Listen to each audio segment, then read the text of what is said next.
Hello students, कैसे हो आप सभी का आपके अपने इस यूट्यूब चैनल मैथ्स विजय पर बहुत बहुत स्वागत है स्टूडेंट्स। और आज जैसा कि आप जानते हैं कि इससे पहले 2 वीडियो अपलोड हो चुके हैं और ये तीसरा वीडियो है। और तीसरा वीडियो में अपन एक्सरसाइज 1.1 पढ़ने वाले हैं, क्योंकि इससे पहले 2 वीडियो में नोट्स और प्रश्नावली 1.1 के सभी एग्जाम्पल क्लियर हो चुके हैं। और आज अपन इस वीडियो में प्रश्नावली 1.1 के सभी क्वेश्चन करने वाले हैं। और प्रश्नावली 1.1 में मात्र 4 क्वेश्चन है, इनको अपन हल करेंगे। तो इस वीडियो में कंप्लीट एक्सरसाइज 1.1 हल करने वाले हैं अपन। तो वीडियो के अंत तक बने रहिए। और इससे पहले वाले वीडियो का लिंक मैंने इसी वीडियो के आई बटन पर लगा दिया है। यदि आप उस वीडियो को देखना चाहो तो यहाँ से आप इसको देख सकते हैं। तो अपन चलते हैं प्रश्न नंबर 1 की तरफ। ध्यान से देखना अच्छी तरीके से। प्रश्न नंबर 1 ध्यान से देखना, क्या बोल रहा है? क्या शून्य एक परिमेय संख्या है? इससे बोल रहा है अपने को, क्या शून्य एक परिमेय संख्या है? और शून्य एक परिमेय संख्या के बारे में अपने को बोल रहा है, शून्य एक परिमेय संख्या है क्या? तो बता देता हूँ मैं। शून्य जो है, शून्य एक पूर्ण संख्या है। देखो ये 0 1 2 3 4 और ये 1 2 3 4 और -3 -2 -1 0 1 2 3 डैश डैश, इधर भी डैश डैश डैश। तो देख बताता हूँ मैं आपको, ये प्राकृत संख्या है, ये पूर्ण संख्या है और ये पूर्णांक संख्या है। और ये तीनों की तीनों संख्याएं परिमेय संख्याएं हो सकती है। तो शून्य हो चाहे कोई भी हो, ये सभी की सभी संख्याएं परिमेय संख्या होती है। क्यों होती है? क्योंकि परिमेय संख्या की डेफिनेशन या परिमेय संख्या की परिभाषा क्या है कि ऐसी संख्या जिनको अपन p बटा q के रूप में लिख सकते हैं परिमेय संख्या कहलाती है। तो अपन इनको p बटा q के रूप में लिख सकते हैं। अपन बटे में क्या लगा सकते हैं? इन सबके बटे में यदि एक एक लगा दे तो अपनी p बटा q के रूप की हो जाएगी। कैसी हो जाएगी? p बटा q के रूप की हो जाएगी। तो ऐसे संख्या जिनको p बटा q के रूप में लिख सकते हैं। तो प्रश्न क्या है अपना? प्रश्न ये है कि प्रश्न क्या है, क्या शून्य एक परिमेय संख्या है? प्रश्न देखना आप, क्या शून्य एक परिमेय संख्या है? क्या इसे आप p बटा q के रूप में लिख सकते हैं? क्या इसे आप p बटा q के रूप में लिख सकते हैं? जहां p और q पूर्णांक है और q नॉट इक्वल 0। क्यों क्या नहीं होगा? 0 नहीं हो सकता। क्यों नहीं हो सकता? 0 नहीं हो सकता। अब इस क्वेश्चन का आंसर देखो तो क्या बोल रहा है, क्या शून्य एक परिमेय संख्या हो सकती है? तो हाँ, शून्य एक परिमेय संख्या हो सकती है। शून्य क्या हो सकती है? एक परिमेय संख्या हो सकती है। तो क्वेश्चन नंबर 1 देखना आपके सामने। क्वेश्चन नंबर 1 है, क्वेश्चन नंबर 1 है। क्वेश्चन नंबर 1 का हल देखना। हाँ शून्य एक परिमेय संख्या है। हाँ, शून्य एक परिमेय संख्या है। शून्य एक परिमेय संख्या है। क्या इसे आप p बटा q के रूप में लिख सकते हैं? प्रश्न आगे है, क्या इसे आप p बटा q के रूप में लिख सकते हैं? हाँ, ये आ गया। हाँ, शून्य एक परिमेय संख्या है और इसे हम p बटा q के रूप में लिख सकते हैं। p बटा q के रूप में अपन इसको लिख सकते हैं। p बटा q के रूप में अपन इसको लिख सकते हैं।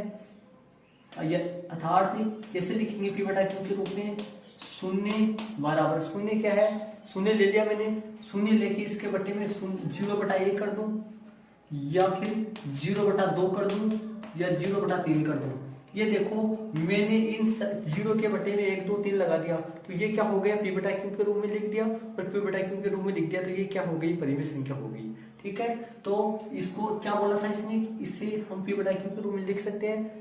अब प्रश्न में ये कहा था, क्या इसे आप p बटा q के रूप में लिख सकते हैं? तो हाँ, हम इसे p बटा q के रूप में लिख सकते हैं। और क्या यहाँ q नॉट इक्वल 0, क्यों नॉट इक्वल 0 नहीं हो सकता? क्यों नहीं हो सकता? क्योंकि क्यों 0 नहीं हो सकता? यदि q का मान 0 हो जाएगा, यदि आप नीचे वाली संख्या हर 0 ले लोगे तो 0 का भाग यदि किसी संख्या में दोगे तो अनंत प्राप्त हो जाएगा, जिसको अपन अपरिभाषित कहते हैं। तो इस तरीके से ये प्रश्न नंबर 1 है। इसका आंसर, प्रश्न नंबर 1 का आंसर आपके सामने है। और प्रश्न नंबर 2 देखना। प्रश्न नंबर 2 बोल रहा है, 3 और 4 के बीच की 6 परिमेय संख्या याद कीजिए। 3 और 4 के बीच की कितनी संख्या परिमेय संख्या याद करनी है? 6 परिमेय संख्याएं याद करनी है। तो प्रश्न नंबर 2 देखना। इसके साथ साथ आप वीडियो को लाइक करते रहे स्टूडेंट्स, तथा अपने साथियों को भी वीडियो को शेयर करें। प्रश्न नंबर 2 देखो क्या बोल रहे हैं। प्रश्न नंबर 2 क्या कर रहा है? 3 और 4 के बीच की 6 परिमेय संख्याएं बोल रहे हैं। तो देखो 3 और 4 के बीच की कितनी परिमेय संख्याएं? 6। तो 3/1 और 4/1 बट्टे में लगा सकते हैं, कोई प्रभाव नहीं पड़ सकता बट्टे में लगाने से। तो 3/1 और 4/1 इनके बीच की 6 परिमेय संख्या अपने को याद करनी है। तो देखना 6 परिमेय संख्या याद करनी है तो इसको 7 से गुणा कर दो। किससे गुणा कर दो? एक ज्यादा से गुणा कर दो, आ जाएंगे बीच से। 2 से भी गुणा कर सकते हैं, 3 से भी गुणा कर सकते हैं, 4 से भी गुणा कर सकते हैं, लेकिन इसको 7 से गुणा कर दो। तो 7 से गुणा करने पर क्या हो जाएगा? 3/1 गुणा 7/7 और 4/1 गुणा 7/7। क्या लिखोगे यहाँ? कारण में लिख दो। दोनों बिनों को किससे गुणा किया? 7 से गुणा करने पर। 7 से गुणा करने पर दोनों बिनों को किससे गुणा किया मैंने? 7 से गुणा करने पर। तो क्या हो गया? 21/7 21/7 हो गया ये। और क्या हो गया आगे बताना? 21/7 हो गया, ऊपर वाला 7 चौक 28 28/7 हो गया। के बीच की 6 परिमेय संख्या है। 6 के बीच की 6 परिमेय संख्याएं। कितनी परिमेय संख्या है? 6 परिमेय संख्या। कितनी होगी? 21/7 और 28/7 के बीच की 6 बोलो कितनी होगी? 22/7 22/7 23/7 24/7 25/7 और 26/7 और 27/7 ये हो गई जी। कितनी होगी आपके सामने? 21/7 और 28/7 के बीच की कितनी परिमेय संख्या होगी? 6 होगी। 22/7 से लेकर 27/7 तक। तो आता हमारी लाइन में लिख दो। आता है 3 और 4 के बीच 3 और 4 के बीच की 6 परिमेय संख्याएं के बीच की 6 परिमेय संख्याएं कितनी होगी? 22/7 23/7 24/7 24/7 हो गया। और 24/7 के बाद में 25/7 25/7 26/7 26/7 और 27/7 है। इसको बॉक्स में दे दो। ये अपना आंसर आ चुका है। तो 3 और 4 के बीच में ये 6 परिमेय संख्या प्राप्त होगी। देखो वैसे पता है आपको कि 3 और 4 खुद परिमेय संख्या है और इनके बीच में कितनी परिमेय संख्या उपस्थित हो सकते हैं? किन्हीं भी 2 परिमेय संख्याओं के बीच में, किन्हीं भी 2 परिमेय संख्याओं के बीच में अनंत परिमेय संख्या हो सकती है। तो यहाँ पर 3 और 4 के बीच में कितनी परिमेय संख्या पूछा है? 6। तो 6 तो ऑलरेडी हो गई। कितना आ गया इसका आंसर? 22/7 से लेकर 27/7 तक आ गया। कितना आ गया? 22/7 से लेकर 27/7 तक इसका आंसर आ चुका है। 3 और 4 के बीच में कितनी परिमेय संख्या निकाली? यहाँ पर 6 परिमेय संख्या निकाली है। एक और बात बता देता हूँ स्टूडेंट्स, यदि अपन 7 से गुणा न करें, दोनों बिनों को 6 से गुणा कर सकते हैं, 5 से गुणा कर सकते हैं, लेकिन उनसे बीच में 6 परिमेय संख्या नहीं आएंगी। देखो यदि अपन 5 से गुणा करेंगे तो 6 आएंगी, और 5 से गुणा करेंगे तो 4 आएंगी, 5 से गुणा करेंगे तो 4 आएंगी, और 6 से गुणा करेंगे तो 5 आएंगी, और 7 से गुणा किया तो 6 आएंगी। मतलब जितने से आप गुणा करो उनसे एक कम आती है। तो मैंने कितने से गुणा किया?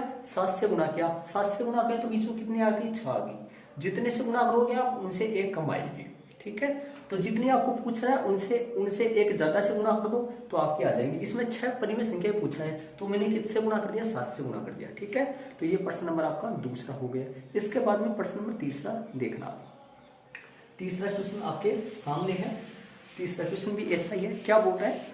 तीसरा क्वेश्चन देखना। 3/5 और 4/5 3/5 और 4/5 के बीच की 5 परिमेय संख्या पूछा। क्यों है? कितनी परिमेय संख्या पूछा है? 5 परिमेय संख्या ही पूछा है। तो अपन प्रश्न नंबर 1 कौन सा आपका तीसरा क्वेश्चन है, ध्यान से देखना बोर्ड पे। प्रश्न नंबर तीसरा किनकी पूछा है?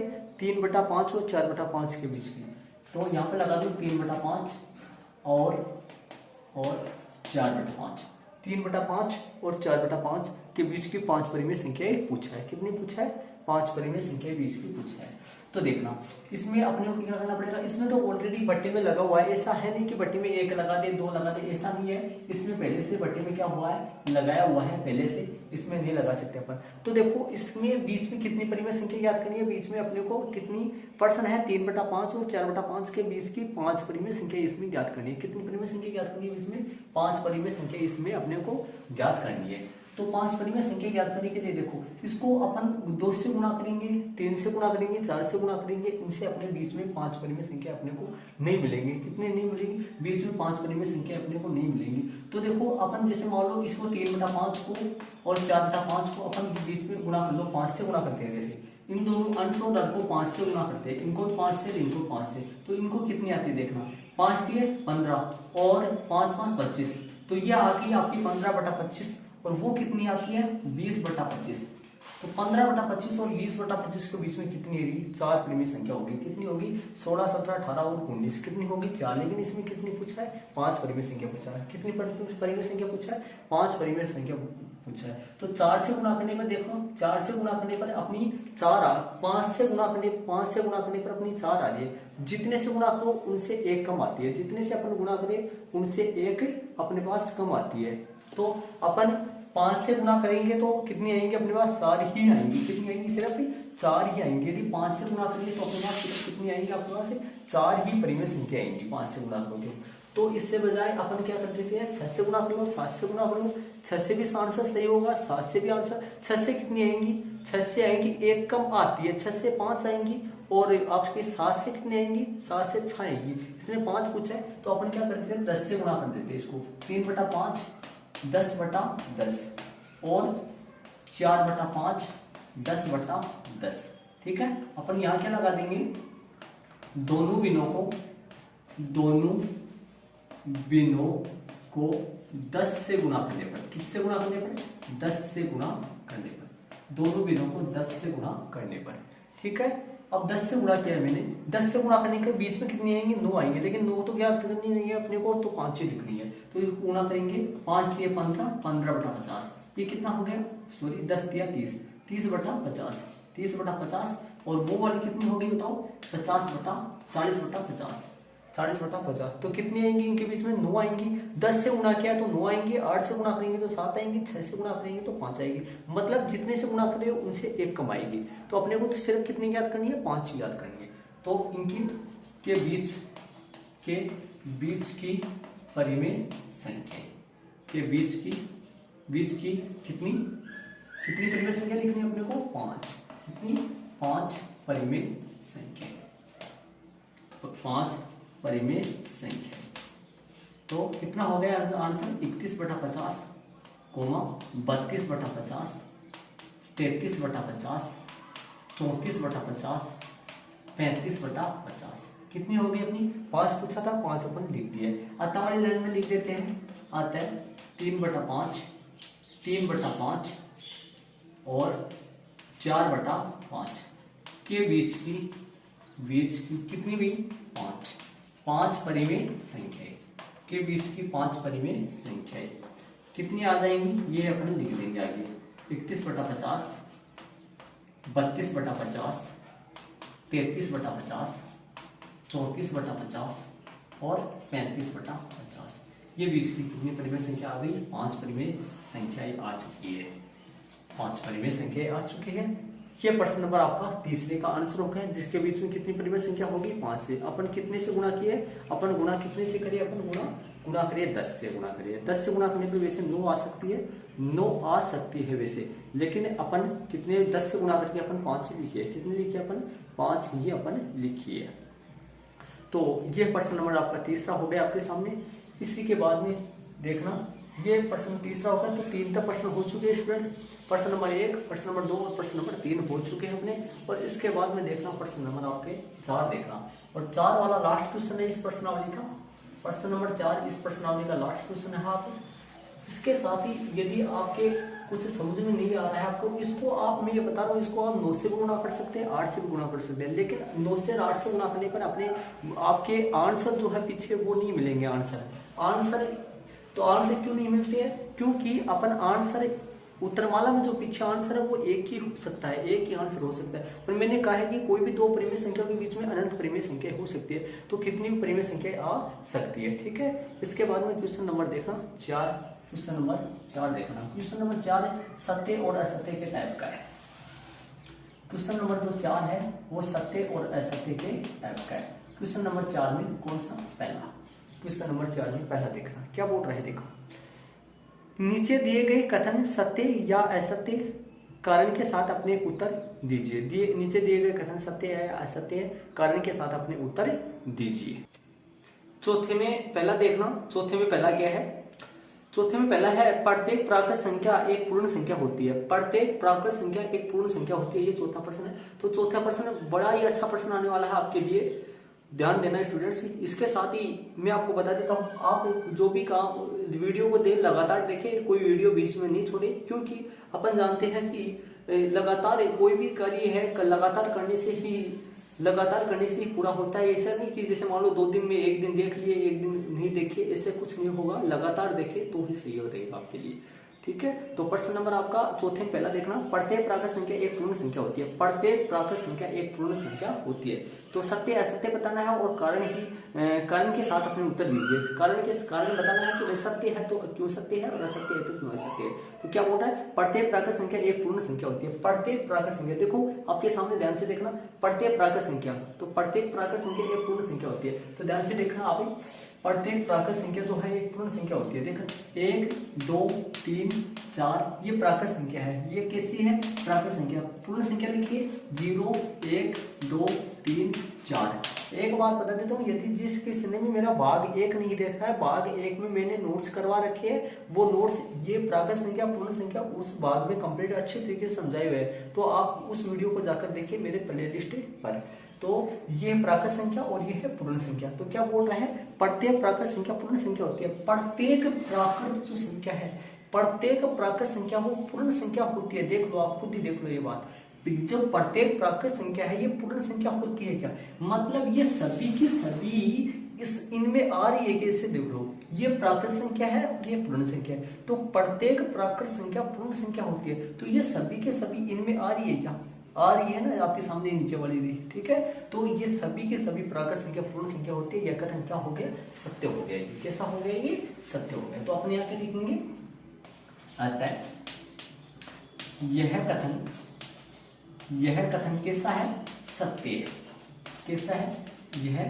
अतः यह कथन सत्य है। अतः यह कथन कैसा है जी? सत्य है। क्योंकि इसका कारण भी देना है, क्योंकि समस्त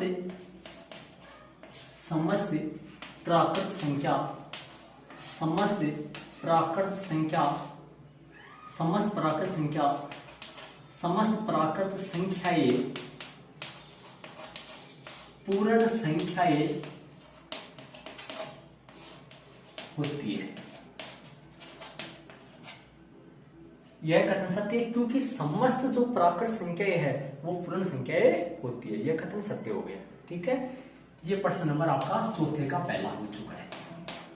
इसी के बाद में इसी में दूसरा देखना। इसमें दूसरा क्या बोल रहे? देखो, प्रत्येक पूर्णांक एक पूर्ण संख्या होती है। प्रत्येक पूर्णांक जो है वो एक पूर्ण संख्या होती है। सभी की सभी पूर्णांक जो है ये पूर्ण संख्या होती है। यह कथन असत्य है। यह कथन असत्य है क्योंकि प्रत्येक पूर्णांक जो है वो एक पूर्ण संख्या होती है। क्योंकि पूर्णांकों में ऋणात्मक संख्याएं